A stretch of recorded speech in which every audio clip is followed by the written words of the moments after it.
Hi there, Firebirds fans, and welcome to the Fireplace. Once again, I'm Tom Mitchell, and of course, this is Claire McMenamin. Claire, not the result we wanted against the Lightning. A good first half from the Firebirds, the second half not so much. Now, you were down there on the sidelines, and you saw something in that third quarter, yeah? Yeah, it was a cracker of a match, Team Mitch, and as you said, the first half was brilliant.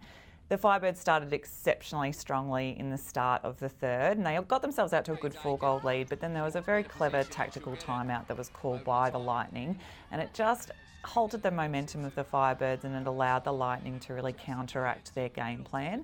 And I think when the Firebirds should have been going out and winning ball outside the circle and really working to turn over intercepts between the top of the transverse line and the circle, we were sort of leaving it a bit late and waiting for that to happen in the goal circle itself. And that really just allowed Kelsey Brown and Laura Sherian and Steph Wood, who had a cracker of a match, just a little bit too much space. Vice versa, down in our attack end, we didn't have enough space because they were suffocating us in terms of defence, and I think at times that our attackers tended to get a little bit too static. And what that allowed the Lightning defenders to do was really just to come through and capitalise on intercepts by running through the body and being a lot cleaner than what they were in the first half. In saying all of this though, you know, the Firebirds really made an effort to come back at the end of the fourth quarter, and that's what made it such of a nail-biter and so exciting to be there in the flesh. But it was just a little bit too little, too late, and I think that the girls will really rue that opportunity that they let slip at the end of, or sort of midway through that third quarter. Yeah, for sure. Well, let's take a look now at our Suncorp Team Girls moment. And they may not always get all the glory, but Claire, the role of the bench players, how important are they? Oh, well, one of my favourite things about playing sport, Team Mitch, is the fact that everyone does have a role.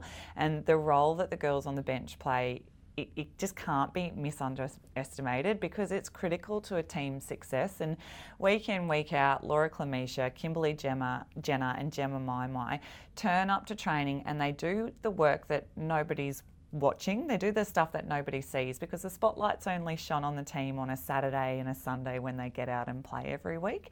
And I think that the most amazing thing about these girls is that in the face of disappointment of not being on court necessarily all the time or not having the opportunities that they've set goals for themselves and they really want to achieve, they still turn up with a smile on their face and they cheer their lungs out and they provide constructive feedback to the players on court as a means of not just making themselves better, but making the group better. And for me, that's what being a team girl is all about.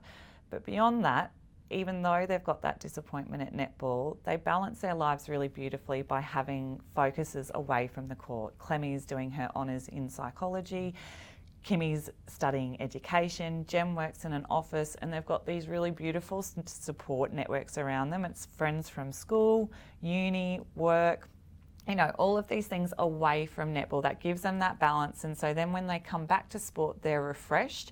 And I just think that for any kids at home where you are not picked in a team that you necessarily want to be in, or maybe your coach isn't playing you, these girls are that perfect model of resilience and contribution to a team because they are so important to that team's success. And I don't think you should ever think that just because you're sitting on the bench, you're less important than the girls that are on court. Oh, great words and advice, Claire. Thank you for that. Now, looking ahead to this weekend, well, it's a big game. We're down on the Gold Coast. We're up against the red-hot Vixens. They've got full of momentum.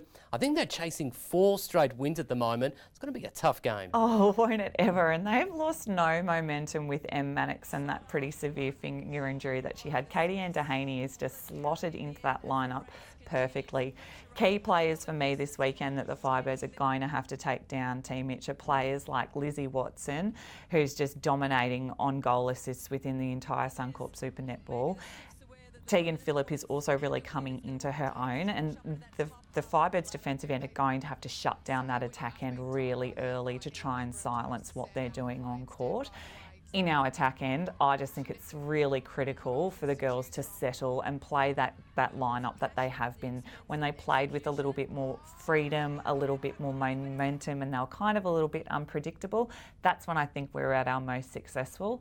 So I'd love to see them do that this weekend. But beyond that, it's just a really special weekend of netball. It's Indigenous round for the Firebirds. And I can't wait to see them out on court. They've got a really beautiful dress that's been designed by local Indigenous artist Rachel Sara.